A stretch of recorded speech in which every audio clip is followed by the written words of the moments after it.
Ministries podcast. We're now here with a new guy out here that we invited on our podcast, and he's gonna share some information with us about what we discussed about previously.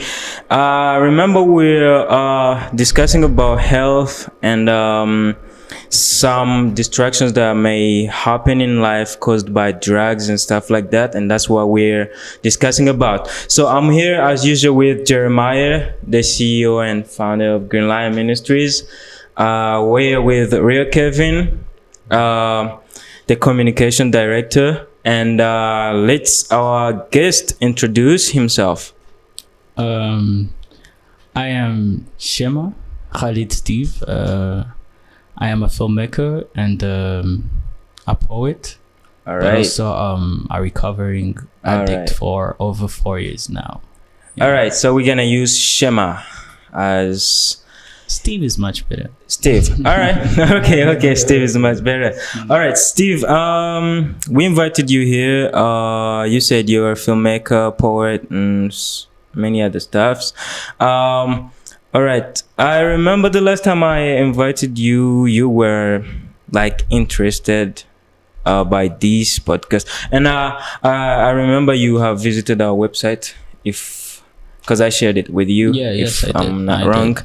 Yeah. So, all right, Steve. What's your main career? Like, what you in? Like full time? What do you do? Full time, I'm a filmmaker. Filmmaker. Yeah.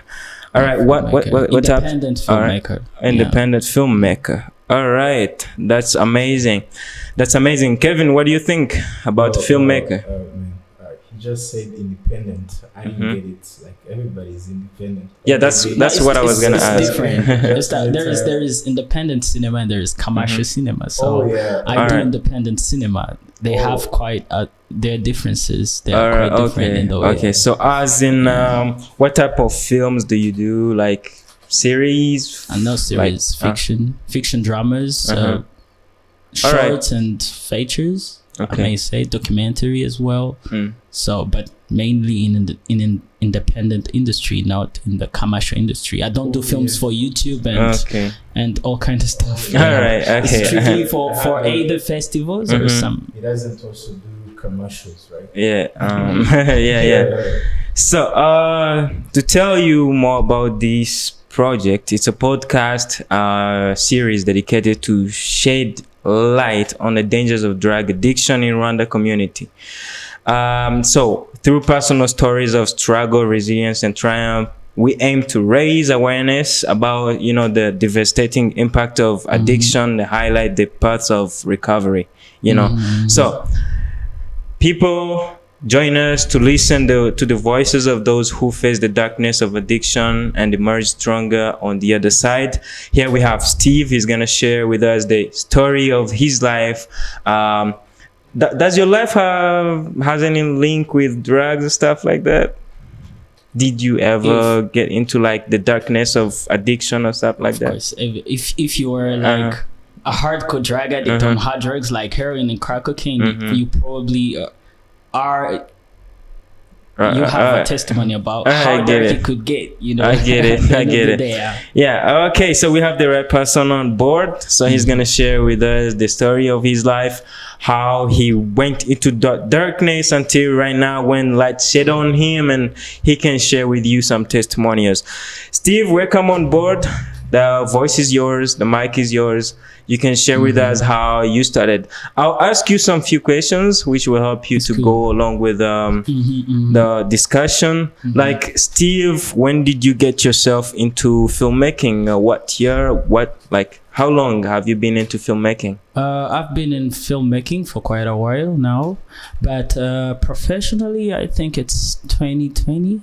Mid 2020. So that's 2 years and some other months. Actually, yeah, nearly 4 years now. All right. No, 2 years and a half. So, yeah. Okay. All right. So filmmaking. Have you ever encountered any hardness, any barriers in your filmmaking career?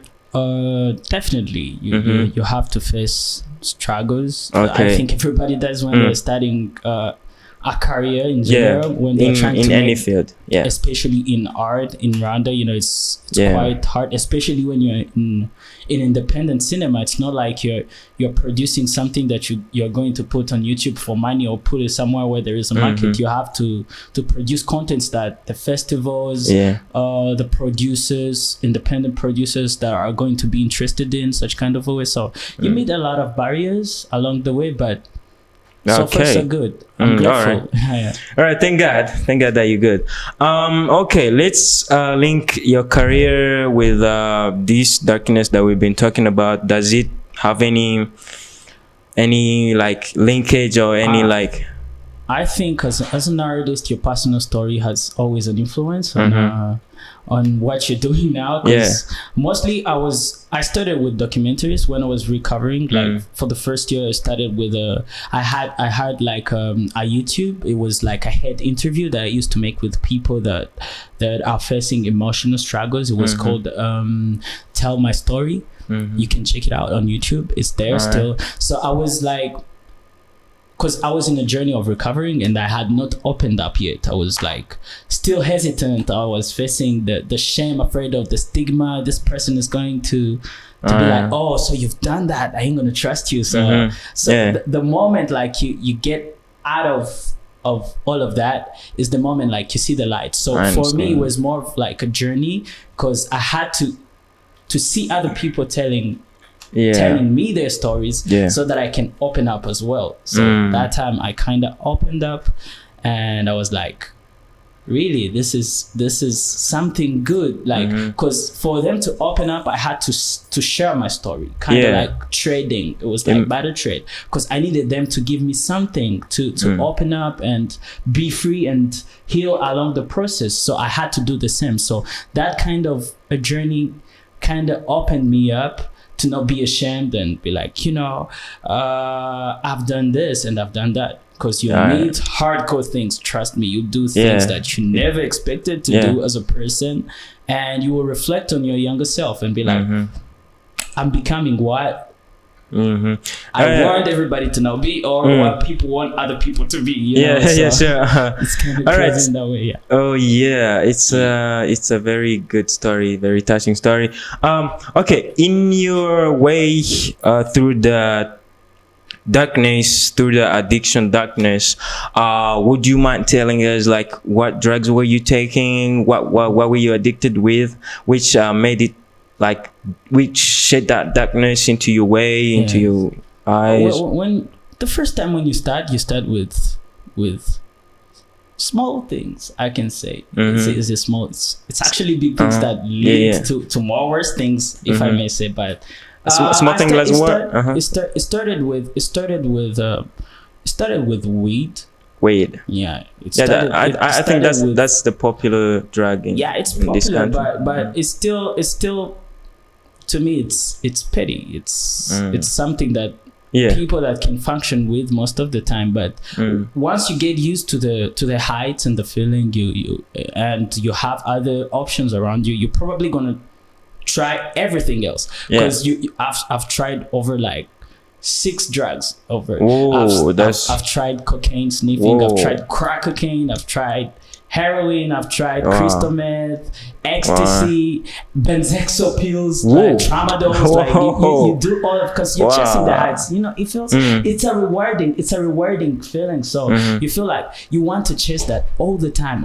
But always you have this kind of substances that you're abusing, but all the times a person, it depends on a personality of a person, I may say. Always a person chooses one substance that is like their wife, their wife or something. So to me, it was heroin. It started with crack cocaine because it was really nice, I may say. And people actually do not want to say that drugs were nice. Dang, the feeling was good. So the moment you realize that the feeling was good, it's also the moment that you realize, come on, what am I getting myself into, right? So it started with crack cocaine, and it was quite expensive. Not that expensive though, but quite expensive. So, and it could not last even 2 minutes. It's just a minute, and after taking it, you're like per night. You sell your shit, everything that you have. I was like, okay, come on, I don't want this shit. Let me try something that will last longer and for less money. So that's when I tried heroin. So you start mixing it. It goes to aluminum foil, and then people start injecting it. Luckily, I did not get there. I stopped quite earlier on aluminum foil, but I saw people that I was living with people, of course, that were injecting and doing other hardcore shit that I would not advise anybody to get into. So, but the drug of choice, I would say, heroin. Was like. Yeah, so that was your main addiction. Yeah, because the moment you start doing heroin, I think you lose interest in everything, because you cannot mix it with alcohol, you cannot mix it with with weed unless you're taking what they call cocktail. They mix it with heroin and stuff. So you kind of like obsess about it alone, and you're kind of loyal, if I may say, and sometimes you mingle in other drugs, but you have that thing that is gonna wake you up 4 a.m. like in the morning, and it's like, yo bro, you've got to take me. yeah. All right, I was gonna ask you another question, what was the cause, like from the beginning, very very beginning, what was the cause of your engagement into drugs? Like, we got many causes. We got like violence, like domestic violence. We got there are many causes of. I know. Yeah, so what was your main cause? Everybody has their own reasons why they do drugs, but for me it was more of like and this goes to the majority of people. Most of us is for the sake of experimenting. When you're like kind of someone who loves adventure and you want to explore a lot of things, you end up doing some hardcore shit that you will regret later on. But for me, it was more of like an experience. I wanted to experience that. I was a university student, and I kind of had my life together and everything. I was like, I have the freedom here in Uganda, and it's going quite well. So you mentioned something. You were not here. You were not in this country. I wasn't here. I was in Uganda in my university, but home was here. So probably it was like affecting the two sides all at once. The Uganda side, my studies, and the Rwanda side, which is my family as well. So kind of, I can feel it. Like right. Okay, so it's more like an influence, if we can say, because you used to see it, people taking it. Because people, I think the first time I took it was not the first time I saw it. Because I saw it many times before I got to the time when I tried it. When you were taking it, were you with your friends or were you alone? I was, of course, with friends. You can nobody buys. Let me tell you, and this is a thing you should know about drugs. Nobody takes a drug for the first time when they bought it themselves. I understand. It reaches to a point where you go to buy yourself the drug, but most of the time, the first time that most of the people took it, they did not buy it. Probably it's an influence of somebody in your circle, something like that. Yeah. All right, Kevin. Well, what do you say about it? Do you have any question to ask him? Well, like he said about I wanted to ask him something like, what were your dark nights? Like, did you ever feel like, did you ever go to bed and you fail to catch sleep and you want to, does it, when you take it, do you feel sleepy, or when you can't sleep? Like, there is normally people who say that they can't sleep without taking the drugs, but the drugs are, there are different types of drugs. But for him, what he just said is not popular here in Rwanda, because it is popular. I think you're misinformed. Let me tell you something. Let me tell you my experience. I'll share with you my experience. I'm working on a documentary right now as we talk. Right now, it's called Beyond the Shame. It's actually it was screened by the end of this month. So in my documentary, I was doing research. So I went to rehabs, like actual rehabs. Like I went to here. Here. Do we have some rehabs here? Yeah, definitely. We Can have you mention?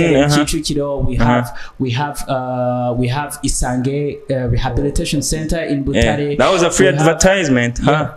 No, I mean Their government facilities. Their government facilities. I thought it was private because they are not private. They're not private. We talked about it, and it's crazy. It's crazy because people are really taking the epidemic lightly, and I call it an epidemic because people are dying. Honestly, people on a daily basis, because people are like, that's something that is quite not popular. You don't know where it is, but to where it is, because people are facing the stigma, people are facing the shame. So even if a kid next door dies, they will not be like, okay, he was taking heroin, I was injecting some stuff. So they will probably say he had a heart attack or something. They will just try to hide because of the shame, because of the stigma. And the more people do not talk about it, the more we have a lot of victims. We have a lot of people that are dying. We have, like, once you get there and see the people yourself, that's when you realize, oh shit. Let me call it a field. Let me call it a field due to my experience. If you're not in that field, I think you cannot even know anything about it. Because, like,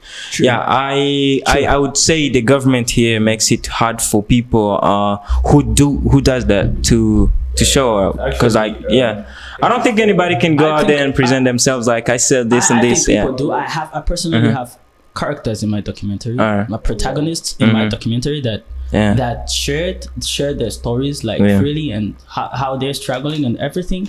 But I think what makes it hard is not only the government, the society as well. Because the government, right now, they're giving people choices. Like, if you're like a minor drug addict, you don't have any other criminal case, you did not kill someone or beat up someone for the drug, and you get caught while using. Sometimes these days they even take the kids to the rehabilitation centers themselves, so which works differently with the prison, right? But we still have a long journey to go as a community to understand. The first time you take the drug, it is an experience, it is your choice. But the second time, it is not your choice. People struggle to understand that. They're like, you know, you can wake up tomorrow and just quit that shit, you know, and your parents are over you and they're giving you pressure. Why did you do that? Why can you wake up and quit? They think you're doing that yourself. But the first time you take it, you have to take responsibility for that. But the second time and the third time and on years and years, that is not you. That is it's psychological. You have to understand, because the feeling is good, you know. The feeling is good. And what is a human's body made of? Seeking rewards. You know, seeking rewards. So if you tell, like, a person who is using the drug, to give them, for example, we love money, right? Everybody, we need money. You tell them if you tell, like, in 100 people, I'm going to build you a house of 100 million rand francs, and I'm going to give you a car of 50 million rand francs, and I'm going to board you a plane to travel to wherever you want in the world, to just quit the drug. I'm sure 99% of the people, they can fail. That means 99 people. Only one person can be able to do it. Do you know why? Because this gets to a point where it's not about you doing it. It manipulated you psychologically, like, you have to take me whether you want or you don't. And people think that it's just that easy, because they do not think about withdrawal symptoms that you get when you're like, when your body is asking you for the drug. Because sometimes it's not the cravings alone. You have the withdrawal symptoms. And some people, by the way, for your information, some people die because of withdrawal symptoms. Some people die because of it, because the body, you're suffering. It's like having malaria for like 3 days straight. You cannot eat, you cannot sleep, you're in pain, stomachache, headache. It's serious, you know. So to tell somebody who knows what they are going to face afterwards, to just wake up, okay, you can wake up and quit the shit, you know, it's something that do not make sense. So the issue we have, the society is misinformed. So because they're misinformed, they think it's like to treat malaria. It's like something, you go to a rehab, and when you get out of the rehab, you're going to be fine. No, that's not the way it works. Thank you for sharing that. It was so, like, a very, very, very big experience. But I would like to ask you, through that journey, taking those drugs and all those shit. Let's call them shit because they're shit. How do you find them affecting your life? How did they affect your life? Are you still facing some affections of it? Are you still going through it? Okay. Like, yeah. The truth is, as I told you, I was in university, right? So you face some consequences directly, and there's some consequences that you have to deal with. Right now I'm still like dealing with along the way, right? So you mind sharing with us? It's more of like first and foremost, it breaks families. Yeah, you should know. Definitely. It tears families apart. Definitely. And the moment you don't have a good relationship with your family, even the strength of leaving the drug because you do not have support even gets more light. All right, without getting thinner and thinner. Yeah, and I understand. Thinner. Without getting that family point, family. Let me ask you something. Like, okay, we got two people, individuals. Like you taking drugs, you're an individual. You're single, or either you got a family. So I can understand on the part of someone who got a family or owns a family. You got wife, kids or children, and yeah, you start taking drugs. Yeah, we can really tell the effects on when it comes to your family. Destroying your family, as in destroying your family and stuff. Yeah. Okay. Now let's go to someone who's single like you. You didn't have a wife, right? I did not. Yeah. So you were in your school, university, and stuff. You're doing your classes, and you said it was affecting your family. And how was it like? Can you explain briefly to someone who can understand? Like, that. All right. Thank you. It breaks families in this way. You know, this is something that you're going to. This is a substance that you're going to spend on money every day. Yeah. Actually, that's where all the problems come from. All right. You're not responsible anymore. That's the first thing. And the second thing, you are overusing the money because you want to fit the addiction. Yeah. So the moment you do not have where to get money, what do? You gotta hustle. You gotta hustle the money. What do you do, Kevin? You know, what do you think? You gotta hustle the money, and this is no money to buy a house. This is money for the drug, right? Yeah. And they'll be like, something is fishy here, something is wrong. Yeah. Why are you asking us for a lot of money that you've never been asking for? And the first time it's quite easy to hide, you know, because they still have their trust in you. They still believe that, you know, you're this innocent kid that cannot lie, that cannot do creepy stuff, right? But turns out you start lying, right? Yeah. You start selling your shit. You start stealing, right? You start doing whatever you can do to get the money. Right? Yeah. That's why most of the, like, if there are a lot of drug addicts in a country, there will be a lot of criminal cases. Of course, it goes hand in hand because these people are people that are struggling. I personally do not call them criminals. These are patients. They need medical help, right? They need people to understand that they are dealing with something and something that they cannot control, right? So if this person is dealing with such kind of things, they will do whatever they could.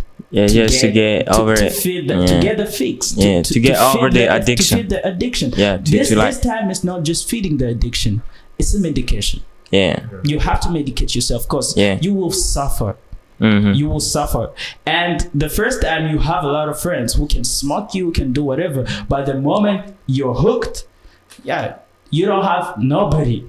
People will even smoke you like it's a barter trade. Like they will smoke you or they will give you something because they know later on you will give them something. And once you are out of cash and could not give or provide anything for like 3 consecutive days, they'll be like, why would I smoke you for? Why would I give you my thing? Getting back to it becomes selfish. It becomes a little selfish word. So I get it. Getting back to the universe lifestyle.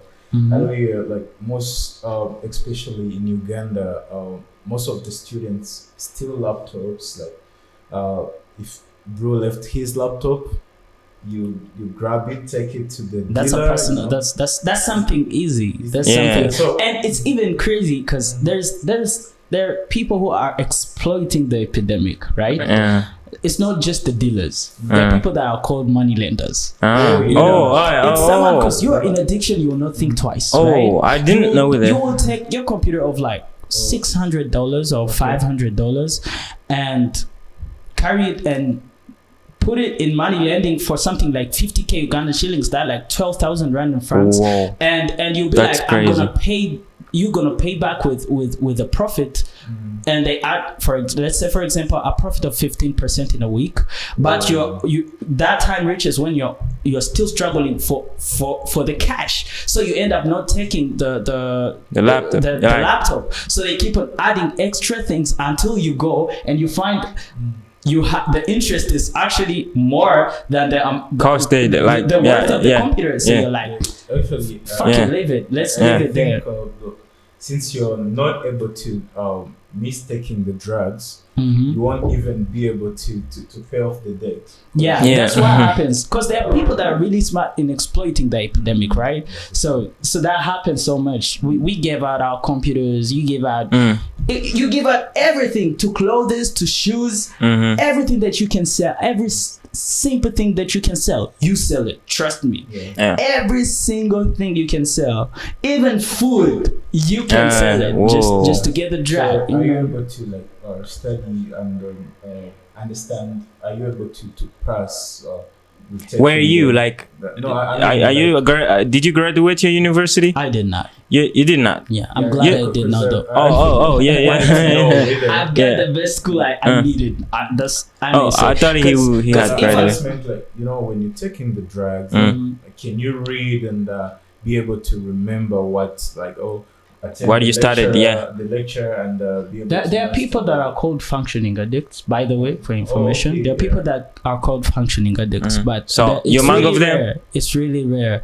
I wasn't a monk. Of course, I wasn't a monk. I was doing crazy shit. So they're functioning addicts, people that can still manage the social life without causing any trouble. But that is if either you have too much money already, to afford those. You don't have to get yourself in trouble for anything, right?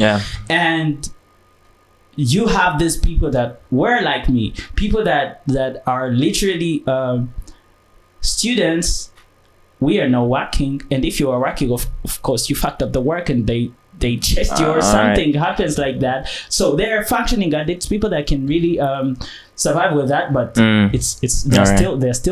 they still have an issue. If there comes a situation where they have to change a place or where they will not do it, right? And we have those people who are not functioning addicts. There's people who have to fight addiction for whatever cost. If it's killing a person, you will do that. If it's whatever.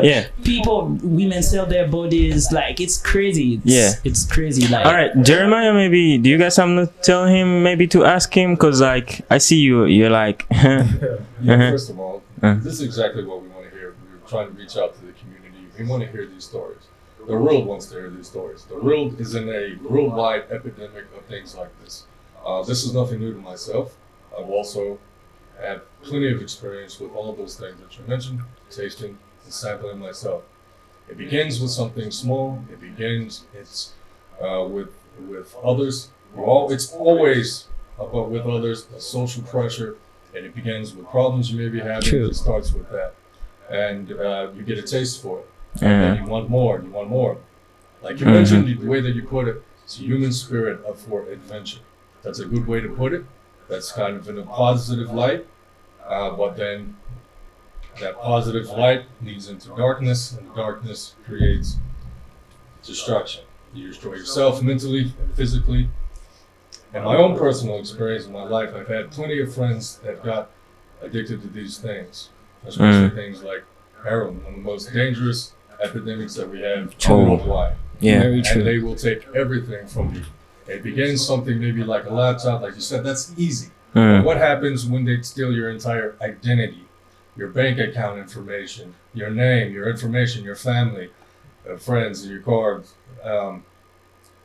Then they destroy your entire life as well. everything ends at that point. What happens? People you've known your entire life, your family, it doesn't matter. Once they're hooked on these things, that's it. All of that goes out the window. There's no loyalties to you. There's no loyalties to family. There's no loyalties to friends. They'll do anything it takes, no matter at what cost, to get that next fix, that next high. True. We talk about the sickness. That is a miserable hell. I understand it very well, what it feels like to go through different withdrawals, and how desperate you get for that next. For the next fix, The next fix. Yeah. So I understand these things very well, and these are popular subjects. People like to hear these things. People want to relate to these things. Absolutely. Worldwide. So this is very good. I'm very glad to have you on today. Thank you. This is very nice to talk about these things. And we'll continue. All right. So thank you.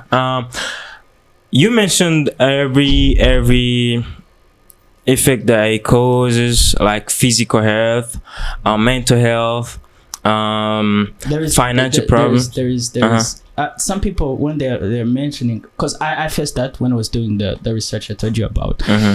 The documentary, there is a huge issue, because people, when they are mentioning, they just mention light consequences. They're like mental health, financial issues, physical health. You get like really thin. Imagine I'm skinny. Imagine that time I can show you pictures. I'll share with you some pictures if you want. It was miserable that time, right?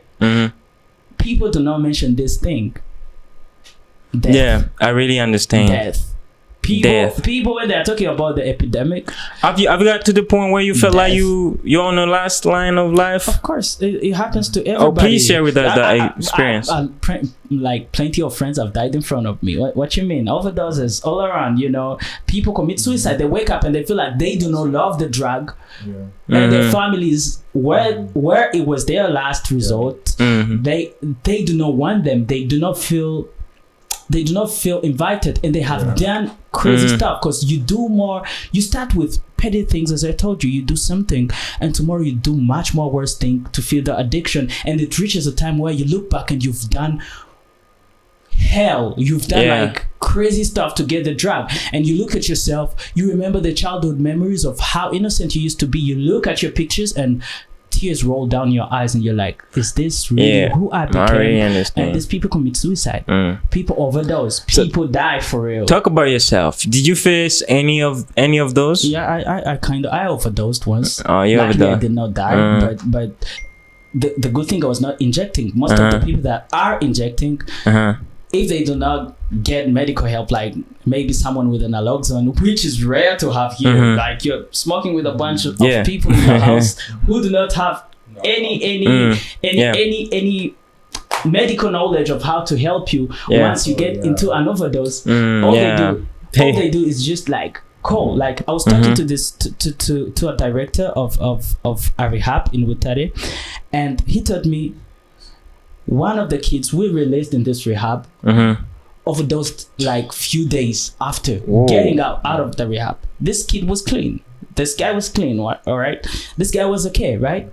Yeah. And he overdosed. And the friends, instead of calling an ambulance first or calling parents or someone that could help, you know what they did? They got so scared that they called the rehab, because they have the contacts. They've been there, most of them, right? They called the director of the rehab. And what happened afterwards was they were like, the guy's unresponsive. What can we do? So the director called the parent, and when they got there, kid was already dead, right? Whoa. Like, it's recent. That's something that is happening on a daily basis. It's happening every single day. It's just not recorded. There is no statistics. There is shame. There is stigma. There is a lot of things like that. These people are not recording it. And until we raise awareness and these things can be put into action, they are learning alcohol abuse. What alcohol? How many people overdose on alcohol per day, for example? There are a lot of them. This alcohol is killing slowly. I'm not advising people to take alcohol, but any substance abuse is not okay. But if we talk about opioids, hardcore drugs that can kill you in an instant, right?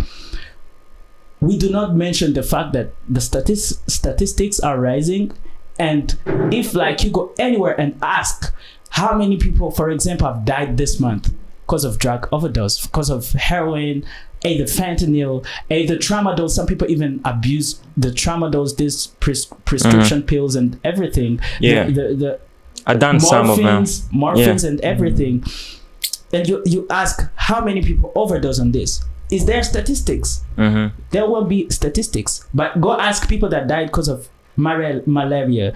Go ask people that died of HIV. They will show the statistics. Yeah, that's one of the things I was gonna ask you. Maybe it's a problem. It's something that should be on alert. They should be alerted. We are in a red zone. We are having an epidemic, and that most of the people, because you've never saw it. Have you ever saw heroin personally, like face to face? Yeah, like once. People abusing it? No, not people abusing it. I saw weed as a drug, like just once. But you saw somebody smoking weed at some point in your life. Absolutely. Because people are saying weed is a problem because they've saw people doing it.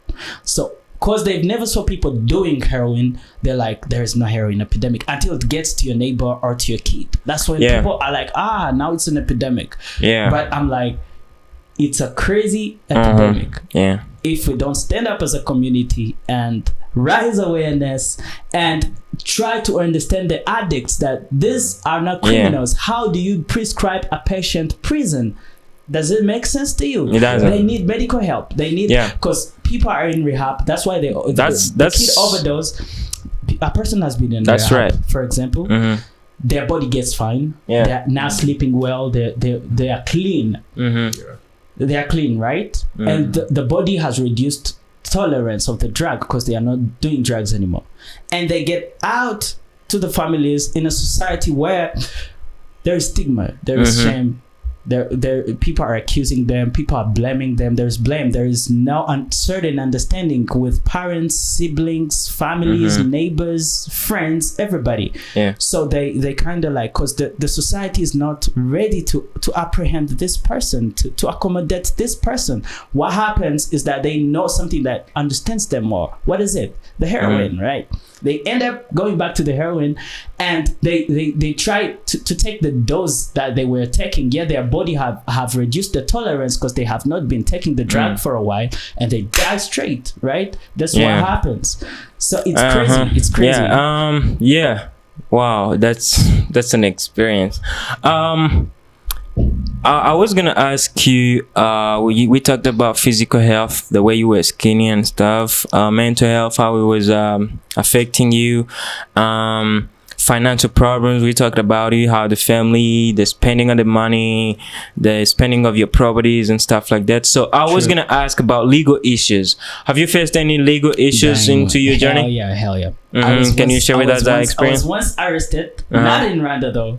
I was once arrested in Uganda, in Kisugu police station. Because in Kisugu police station, it's in Namongo, it's in Kampala, Namongo. Namongo, okay. And you know the place. We were a bunch of guys. Luckily, the neighbors thought we were smoking weed or something, and then they came. They took all of us, the whole group. We went to Kisugu police station. I stayed there for until we went there around 6 in the evening. 6 p.m. 6 p.m. And we got out 5 a.m. the next day. I understand. Because money works there, so so some people there was this parent of one of the kid, and when the mother saw us, God bless her, she was like, all of those are my kids. She lied, we were all either cousins or siblings or something, and she paid for all of us. We got out, but you have encounter with the law, because shit is not legal, right? Exactly. You have to encounter that's the only time. But I imagine what could have happened, because I couldn't tell my parents that I'm locked up, and if I could have told them, they would have been, because they haven't saw me in 2 months or something. They could have been, good for you, lock him up, maybe he'll get fined, the way everybody says, right? Maybe. And now my story would be different. I would have been in Rosita. I would have got some Also, let's not issues from there, and it would have affected me differently. Right now, also, let's not imagine if you were here in Rwanda. You know what could have happened. I know. I really know. I think right now the law, the people that sell the law and the government, they're trying to understand addicts. It's coming. Yeah, it's coming. We are not yet there as a country, because we have to understand who is an addict before you judge me. Because it's crazy. This person, all his life, he's been in office, right? This person has been in office the whole of his life, whole of his career, being promoted to something and something and something. Yeah, I really You've understand. never been to the streets. You've never been to you know the how ghettos. things go. Yeah, you've never been to the ghettos. And you go there and start criminalizing the addict. Like, it's like judging a world you've never been into. Because you're seeing you're seeing only the impacts, the consequences, what is happening. You're not in their perspective. You don't want to sympathize with them. You're like, those mediocres, I wish they would have died, all of them. I wish may thunder strike you or something, because you wish everybody, like, all of them can die. And that's not how you fix a problem. Because what will happen, people will do unsafe things. For example, people that inject heroin. There are a lot of cases where they have to spread the HIV to each other, because they're using the same needles. They're using the same needles. Why? Because they're facing the stigma of going and buying a needle, right, somewhere, and they're like, let's use that is available, and they end up sharing the needles. It's recorded. At least I'm glad that is there. There are people, when you go to a rehab, they do screening. Most of the people that are injecting, they are at risk of having HIV. Actually, in rehabs, they're like most of those people that we received that were injecting, they either have HIV, papilloma, or hepatitis. So it's crazy, right? So the more you do not understand these people, they will do it hiding. And the more they hide, the more it will be hard to get to them. And the more it's hard to get to them, the more they will also spread the epidemic. But silently, you will not know anything about it, because they are hiding from you, and you will think nothing is going on. Yet behind the closed doors, we have a person dying every day. We have a person getting introduced to the drug every day. Like, that's how crazy it is. Right? All right. There's this one point that I want us to talk about, so that I can end up with my questions, and maybe I can give platforms to Jeremiah and Ray Kevin to ask you some more if they got what to ask. But for me, let's go to the impaired decision making. You know what I mean? Yeah. Like, what did you ever face any case in your life where you made a decision, and when you look back, you feel like you done crazy thing, you done hell? Like, I couldn't have made this decision. Like, did you ever get into that position? I want to talk about this in a more personal, if I may say, in a more personal way, right? Yeah, really. There are many decisions that you make. I've talked about it. I've talked about the computer. He talked about it. I sold mine as well for just 50K. That was a personal experience. That's one of the impaired decisions. And that's you made. not the worst thing that I've ever done. You do a lot of crazy shit, right? And they keep building up. I came in Rwanda, and you know relapsing, right? I know. Quitting the drug and going back to it. I came in Rwanda for a month. I was clean for that month.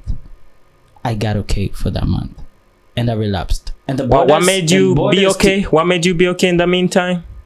What made you, like, when you were here in Rwanda? What made you be okay? I was like, not consuming the drug. Like, why? Like, you didn't know where to buy them. You didn't have connections. I was kind of not interested in having low issues here, because I had already issues and I did not know how I'm going to get back to Uganda, because the borders were closed. First, we had issues with Uganda in 2019, right?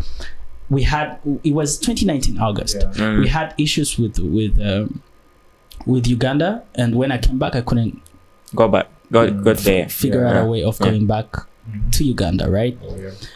Like, did you know I did not have my ID. Did you know some plugs? Some people who I know we call them here plugs. in Rwanda, dealers.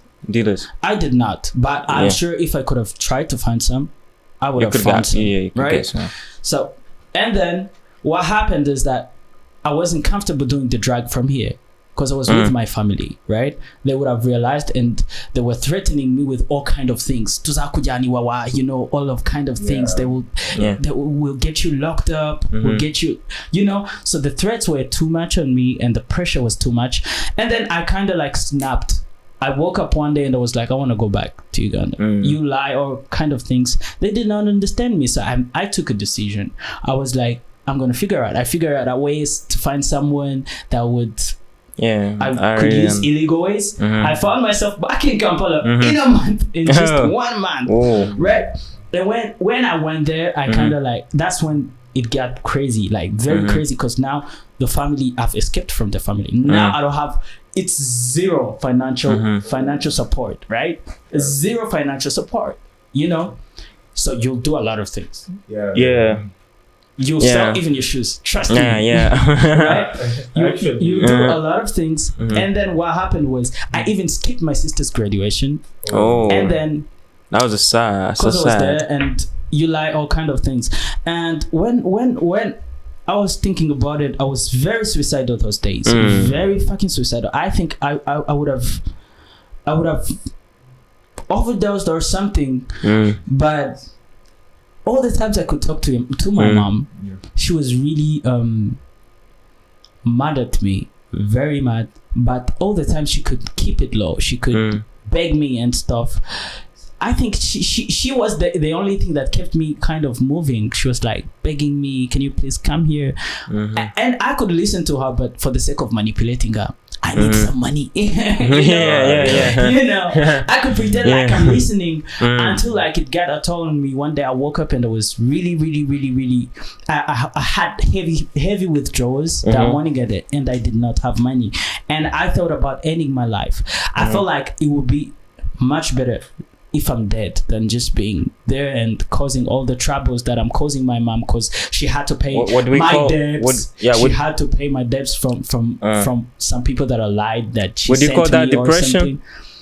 Yeah, it's actually it's actually it's depression. It's dope sick, but as well you it's part of the of the withdrawals, because they are not only physical, they have to be also mental, psychological in a way, you know.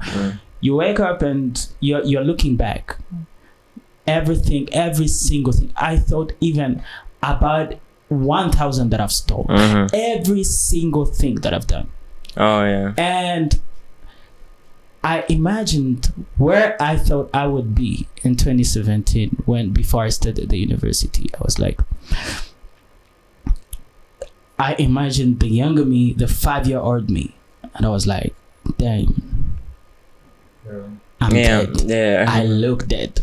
I am dead. I'm working, but I'm fucking dead. You're walking dead. I'm a zombie or something. Kevin, I looked at the people I was associating myself with. I had dope friends. I had good friends, responsible guys. But now I was with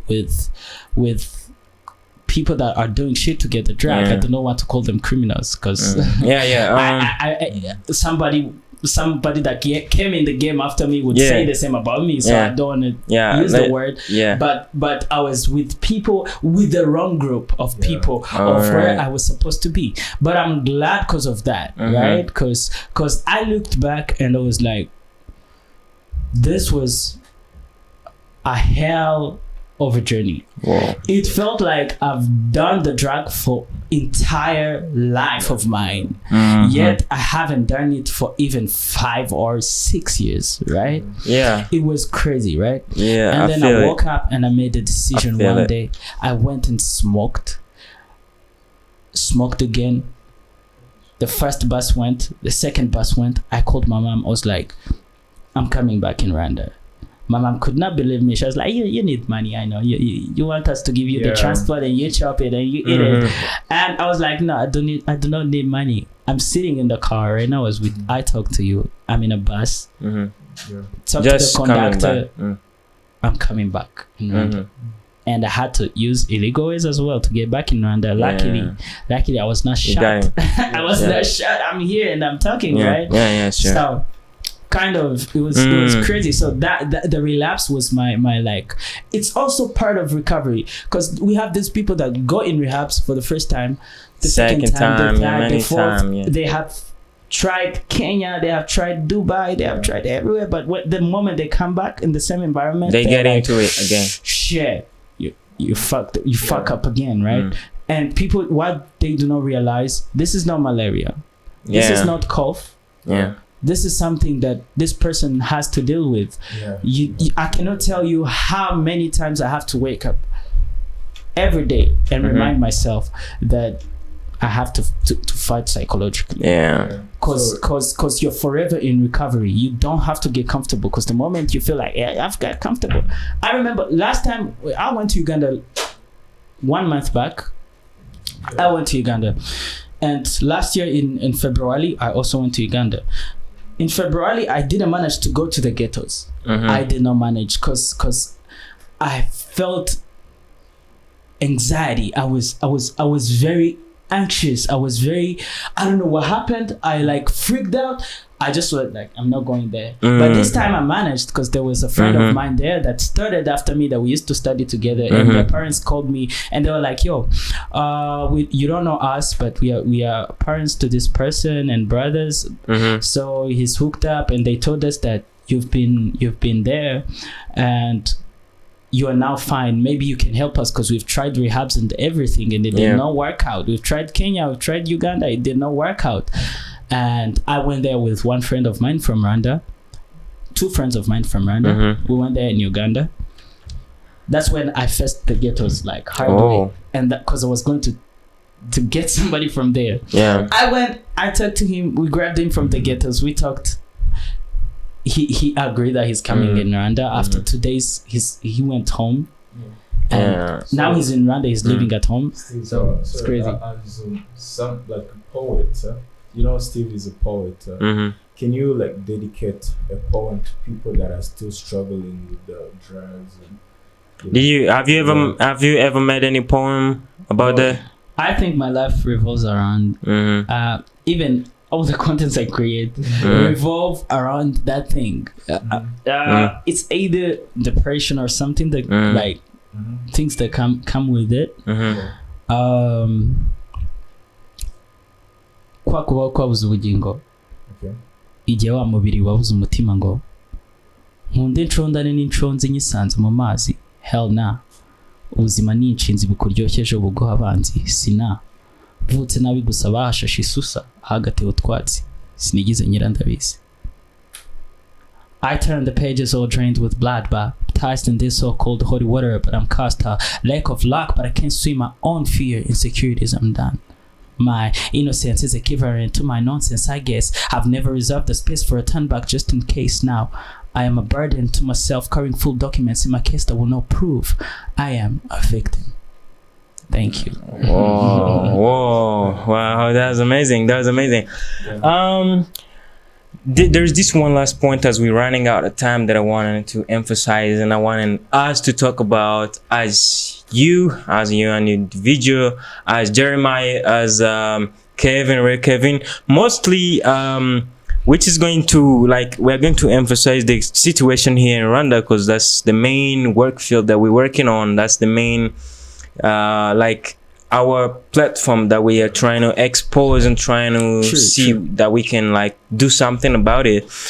I'm coming back to the legal issues that people face here in Rwanda because of drugs. Thank you so much to the government. It done a lot. It does a lot about drugs and stuff. Because like if I can talk about my experience when you go in other countries, even our neighbors, you can see like people smoking on the street. Like you cannot dare do that here in Rwanda, right? They told me why though. Sorry to interrupt you. It's alright. I think other people want to invest a lot in fighting the drug. Like I mean in helping the addicts, right? But Rwanda they told me why they do not tolerate, and I kind of was mad and furious at some point, because of why do you arrest these people and stuff. That's what I was wanna talk about. And they told me, for us, we do not want to invest a lot in running after the addicts. We want to invest in preventing the addiction, right? That is why like the policies are really hard and really harsh, right? So I think it's kind of now they have to find what I think they have to find is how to help people that are already there. The prevention measures really good, that are really that is a really good plan, but as well figure out a way to bridge the prevention measures with a way of helping people that are already you already jumped to the decision to the decision, but I was gonna say like why, even though you mentioned it, I want to ask this question so that even people who are going to watch this can like know the reason behind. Like I was going to ask you like what do you think is the reason behind of like locking people instead of putting like let's first talk about the rehabilitation centers. I didn't even know that they exist here, because like we talked about it, me and Kevin. We tried to mention some of them and we didn't why, like we got them. We got the rehabilitation centers and stuff like that. We have anonymous groups as well. We have we have out it's not two rehabs. We have many. Those are two infrastructures that have a help of the government, but we have other private facilities that have either inward patients and people that come and they go out, who are either on methadone treatment program, and we have anonymous groups as well. So thank you so much as we are running out of time. We appreciate your presence though. We appreciate what you shared, the poem you dedicated to people. We're going to drop down in the description some of his social platforms that you can find him to, and some of his works if you want to share with us. Sure. Also down in the description below there is a link to our website. If you want to follow up everything, if you want to follow up what we do, if you want to follow up a program, just hit up the link in the description and you're gonna like find enough of it.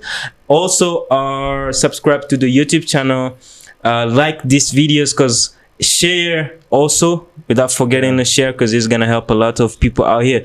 He's Steve. You heard his story, you heard everything about him, and thank you for inviting me. We appreciate you. We also want to appreciate and thank Jeremiah a lot for starting this program out here in Rwanda. Thank you so much for attending. Thank you so much for being here with us. This is Green Lion Ministries on cameras. We thank our technical staff behind the cameras, because they done a lot for this to be on your screens, and we thank Jeremiah. I thank Real Kevin for being here with us again, and I thank Steve. We're gonna have you again another time. Thank you so much. To be continued, and stay in front of our cameras. We're gonna see more. We're gonna have more for you. Thank you. Definitely. Stay tuned. Peace out.